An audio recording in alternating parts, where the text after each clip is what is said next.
Good morning or good evening YouTube, I'm back here with another video, and today we're taking a look at the direct damage dealer tier list here. And I must admit it came to a surprise when I went and looked in the gallery to see how many heroes we have with the direct damage tag. It's actually 71 heroes in the game with the direct damage tag, and a lot of them are absolutely crap.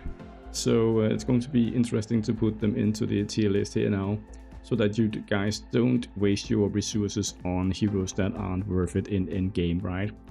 So I think we should just jump into it, because there are so many heroes here, and obviously with so many heroes I will probably make a few mistakes where you might disagree with me, and let me know in the comments down below if you think that I made a major mistake. But as a matter of fact, I will just be, this tier list here will be focusing on endgame PvE, like the Uli bosses, Wuthering Coast, Planar Rift, and also PvP, obviously, because that is what you should look forward to.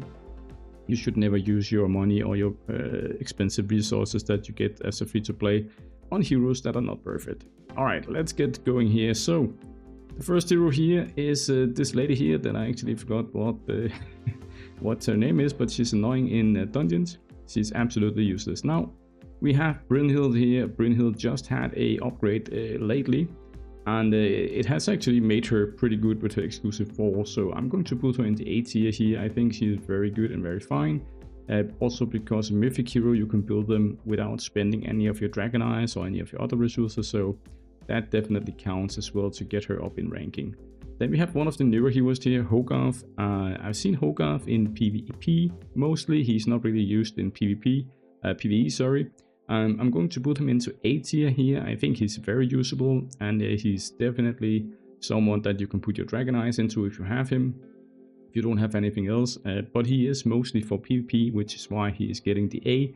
If he could be used for both PvP and PvE, I would put him in S tier, but for now it's gonna be A tier. Then we have Greta here.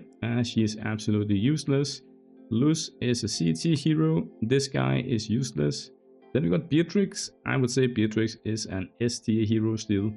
She is very, very nice and very important for your PvE progression. Wuthering Coast and Uli and all of that. Actually, she might even be S+, actually.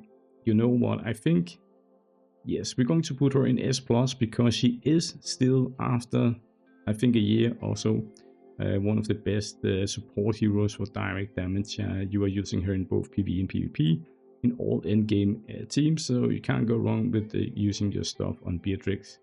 Then we have Dokura. Dokura is a PvP hero only. You cannot use him in PvE, and I'm going to put him in A tier then because of that. If he could be used in PvE as well, I would definitely put him in S tier, but he's only for PvP. So I would even arguing that I could put him into B tier, just because the fact that he's only usable and his only role is actually just to get that imprison off.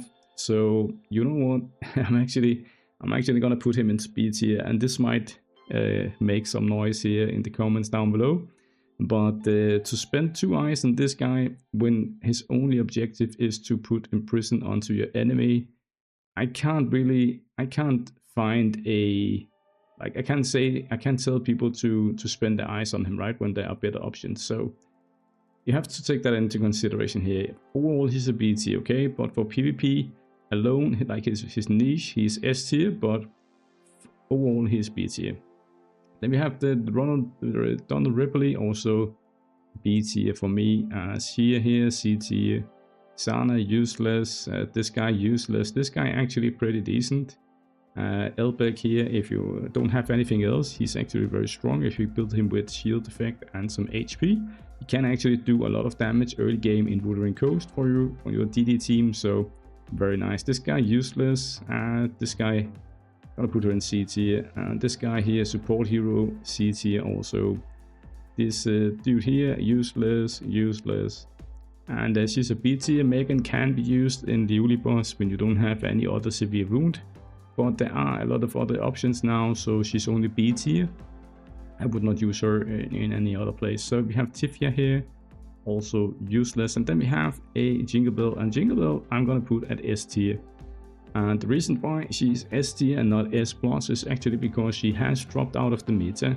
She's have been power prepped by Marie and also to an extent Felicia and other heroes that are doing the same kind of thing. But she's still very, very good, and if you can get her copies, obviously you should do it. She hits very hard, and she has a freeze effect also, good AoE damage, and absolutely fine for PvE progression early on, Wuthering Coast and such like that if you don't have Marie. But if you have Marie, then Jingle Bell can sit on the bench.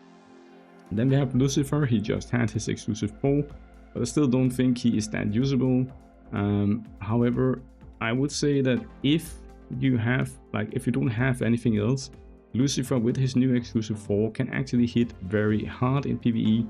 If you don't have Marie, you don't have any other direct damage dealer, I would argue that this guy is just as strong as Dharma, which we'll come to later, but he can actually be used for PvE and PvP early game on, because he has that stealth effect all the time also, so he's hard to be targeted, so he can snipe the enemies quite nice, I think. Then we have this guy here, useless, and then we have Des. Des is actually an interesting one because you can use him in PvE, but he's not so good in PvP. The thing is that you need both Buffany and Des to make it work, because they are balancing pair, right? So you need both Buffany and Des to make it work, but I'm going to put it into, I would say, B or A tier. This one is hard because we kind of need this one also. These two here goes together. If you have both of them, they are A tier, but if you don't have, if you just have one of them, actually they would be like this.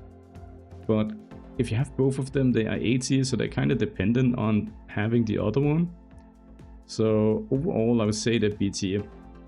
Okay, but if you have, it's kind of gonna sound weird, right? But if you have both of them and you have eyes on both of them, they are A tier. Okay, together. Let's put them A tier. They are A tier if you have them both. Okay, Margarita is C tier, and then this guy useless, and Nordic, interesting hero. I would say Nordic is between A tier and S tier. He's still very, very strong, especially after his new buff. I'm actually going to put him up there, S tier, because it counts that he's a mythic hero. You can use him for PvE progression early on in dungeons. You can use him for PvP. You can use him a lot of places actually. And I think Nordic is a very good hero, both for early and mid game also. And he's one of the first mythic heroes that people are building. So I think he definitely very good. Immunity shield, all of that, block debuff, direct damage buff with his exclusive 4. Definitely S tier in my eyes. He is just very, very good. Then we have Blaze, definitely S tier for me. She's just magnificent. Perfect hero, very, very nice. And then we have this guy here, useless, and useless, useless. And then we have the second S plus here, Marie.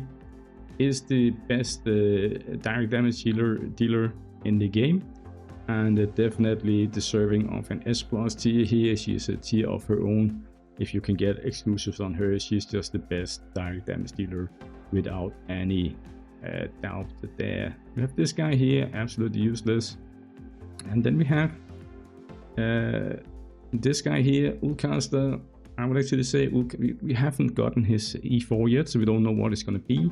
For now, I'm going to put him in B tier, and then once we get his E4, if it's something that is actually useful, he could actually go up here because he has the defense down, he has tenacity down, he has attack buff, he got AoE freeze, he's got some turn meter for himself building. He's actually very, very strong. He's also got that passive effect that makes himself transfer a damage buff to ally when he dies and all sorts of things. But for now, he's a B tier, but definitely could move up if his exclusive 4 becomes good. And then we have this guy here, useless, useless, C tier, useless, and now I don't know what we're gonna do now. No room here. Okay, it expands. Nice, I didn't know that. Good, it expands. The smart system. I was kind of worried there, guys. Sorry. It's the first time that I have so many heroes here to put on my tier list here. Didn't know it would auto expand. That is quite a nice feature. Okay, so we have Atkins here. Now, Atkins is very hard to build for early game and mid game. And I would say that she is A tier though, but she has fallen out of the meta completely in endgame. You're not seeing her in any of the 5 vs 5 teams. She's actually not even being used in PvP, PvE, sorry, but she can be very good for faction abuse. So it's somewhere between B and A tier, but I'm going to put her in A tier. She's still very strong early game if you have her and your allies don't have anything to counter her. She can be very clutch. Then we have Madalena. She hasn't gotten her E4 yet, so we're going to put her in B tier. Then we have this guy, useless. Then we got Saxulu. We're going to put him in C tier, okay? If he got a rework, he would be very nice actually. Being able to slay targets is a very nice thing. Also Gandalf, one of the content creators we had in the past, he seemed to like this guy here a lot. Apparently he was his favorite hero, so but we're gonna put it in C tier here. Then we have this guy, absolutely useless. And then we have Agatha. Agatha, very nice hero, but I'm a bit of a fanboy for this Agatha here. So for me, Agatha is S tier for me, and that's my personal opinion. You guys can put her in A tier, B tier, whatever you want. But for me, and this is my list, obviously, so I'm gonna put her in S tier, and I'll explain why. Actually, at E5, when you get her to E5, she's S tier, okay? Before that, not S tier, but at E5, when you have her max, she has 100% piercing, she does all of the counter attacks, she has a lot of stuff that destroys shielding with her passive, she's strengthening shield, she does a lot of damage, and currently I'm using her to actually obliterate some teams with her in PvP.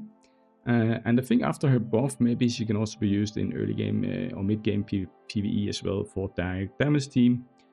Also, she has that 30% max HP deduction from the beginning of battle, which is very nice against teams with Nikilev, because then you need to remove less HP before the buff disappears, okay? So very nice. I'm gonna put her in S tier. Then we have Lucia. Lucia for direct damage is actually pretty bad. For bleed teams, I would say she is pretty good, but she's dual tag. She has both bleed and direct damage, and for direct damage, I'm gonna put her in C tier. I'm kind of thinking of putting her there, but C tier will do, okay? So we're just gonna put all of these heroes into the useless tab here because they are useless, and probably put, let's see here. So we have Hench here. Now, she used to be very meta. She used to be one of the defensive beasts in the game. She could help you win games. She could obliterate the enemies in PvP. She's very good for protecting teams in PvE. I'm going to put her in A tier. I was thinking S tier, baby, because, but then again, the thing is, okay, if you have her at exclusive 3 or maybe 5 or something, for you, she might be S tier, right? But for someone starting out, or don't have a copy of her, you can get away with just having one copy of her, okay? Then she's gonna be fine, but I wouldn't invest any more into her, like money or any of the free boxes we get. So I'm gonna put her on A tier. I think she's good, but there are just heroes that does the job just as good or better at the moment, okay? And then with these guys here, absolutely useless. Frank, absolutely useless. And then we have Milku. Milku, you know what?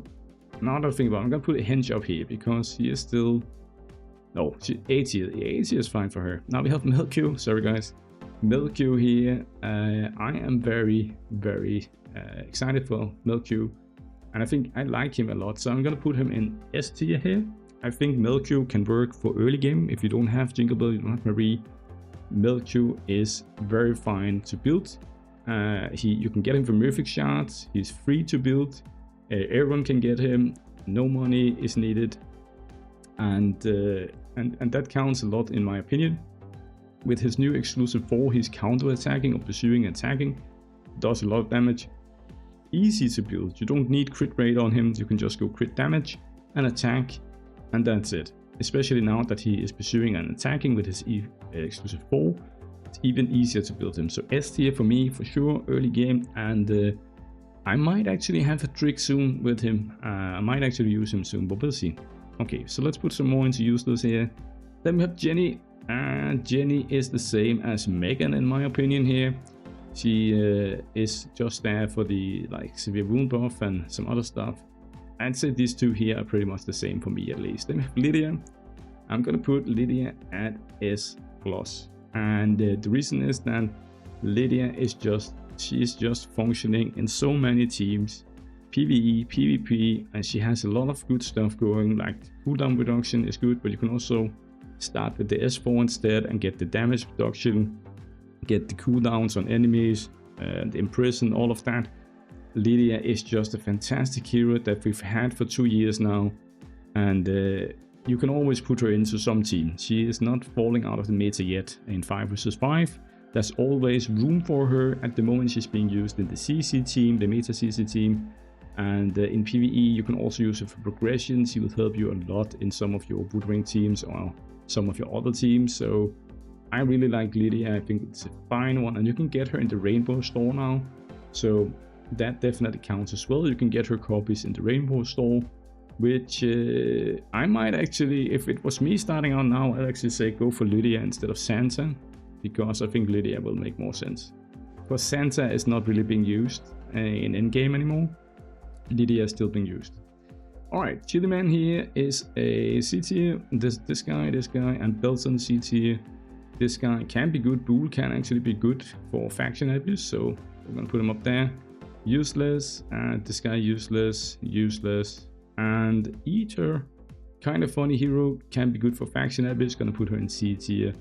Then we have this guy, useless, and then we have Sun Wukong, has also fallen out of the meta a bit, but is still very, very nice. Okay, it is Sun Wukong, it is very strong, he has the auto shielding, he have the good damage, he have all of that. I love Sun Wukong still. I would say he is S+ still. You can still put him into teams, although in PvP he's actually fallen out of it. And in PvE he's also being used less and less. So you could argue that he will only be an S tier, but I would still say S+ for Sun Wukong. Then we have Dharma. Dharma, I would say, is an A tier. If you don't have anything else, then Dharma can definitely work for your Woodland Coast in the beginning and early game and mid game. Dharma will be working, but you can also use Lucifer or any of the other choices. I think maybe Melq will also be very nice now, or Agatha after the buff. So, but I think Dharma is still an A tier, also because you can build him from the Elemental Cloister, which is pretty nice. Don't have to waste your Dragon Eyes on him. Then we have Jocelyn here. Jocelyn, I'm gonna rank her the same as Blaze here. S tier for sure for me. I think actually should have put Sun Wukong in S tier here. Kinda wanna do that because he is falling out of the meta. He is falling out of the meta actually. Yes, I'm gonna do this because I think he's on the same level as these guys here in usabilities. Okay, he is falling out. I can feel he's falling out of both PvE and PvP. So Sun Wukong is S tier now, and then we have the last one, Anse, and I'm a fanboy. I'm a big fanboy of this guy here. I'm gonna put him in S+, and before you slaughter me in the comments down below, hear me out, okay? Anse is a regular hero. He is easy to build. You can just put Dragon Eyes on him. He's very hard to build though, especially for early game and mid game. You need 150% crit rate, and you need around 300% crit damage, and then the rest into attack and speed. Very hard to build correctly or optimal, but once you have him built, he is killing a lot of limited heroes. He is destroying limited teams together with Hanya. I know Hanya is one of the big supplements to him, but he is super strong. Okay. I got carried away. I'm gonna put him into S tier now that I think about it. I'm gonna put him into S tier, but I'm gonna move him up here in the front here, okay? Not that the order matters, but whatever. Answer, definitely S tier. He is just a fantastic hero, okay? And he also has the HP deduction going. He can do a lot of damage on bosses. He can help you in other teams as well. Answer is a fantastic hero. If you get the opportunity to get him, definitely get him and try and build him with some good gear. Alright guys, that was a very, very long list here, almost 20 minutes, and I'm sorry if I made some mistakes under the way, but as you can see, there's just so many heroes, okay? But if you just focus on the ones that have the S+ and the S, then you can't go wrong. And then if you go for the A tier, you can't go wrong either. And then B tier is very niche characters. that has a specific role, like maybe PvP for imprison, severe wound, something like that, okay? And the rest, you don't have to worry about that. If you get any of the other heroes here, you can just don't use them, okay? Alright guys, thanks for watching the video. Don't forget to like and subscribe the video, and have a nice day. Cheers, bye.